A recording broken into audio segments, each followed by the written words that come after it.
We're starting off this evening at the State House. A group of South Carolina senators voted to remove exceptions for rape and incest from a proposed abortion ban. That action came during a Senate Medical Affairs Committee hearing where they discussed a House bill that passed last week. Democrats chose not to vote in an effort to prevent the bill from passing through the legislature. The bill bans all abortions in South Carolina except when the mother's life is at risk. The same bill failed in the Republican-controlled House last week, except for the exceptions that were added. My 12-year-old daughter got raped, and my 12-year-old daughter became pregnant.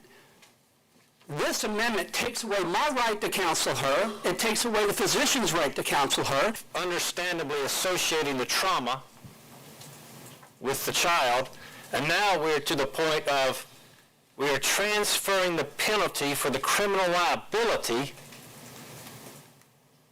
from the rapist to the baby.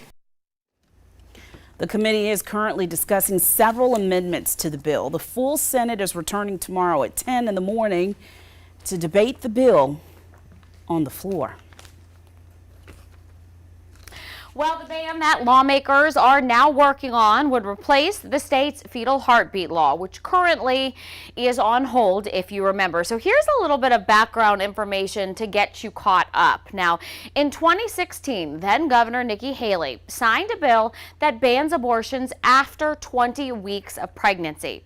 Jumping ahead to February of 2021, that's when lawmakers passed the heartbeat law, effectively banning abortions after just 6 weeks of pregnancy.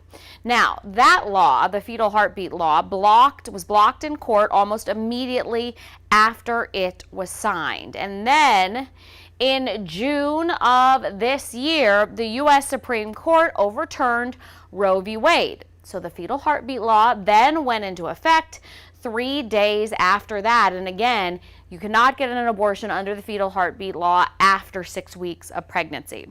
Now, earlier in the month, the state Supreme Court temporarily blocked the 6-week abortion ban, otherwise known as the fetal heartbeat law, while justices are considering basically the technicality, some of the wording in the measure. So with that, what's called an injunction in place, abortion currently legal in South Carolina up to 20 weeks of pregnancy. So basically it bounced back from the 6 weeks to the 20 weeks while the fetal heartbeat law is being decided on at the Supreme Court level.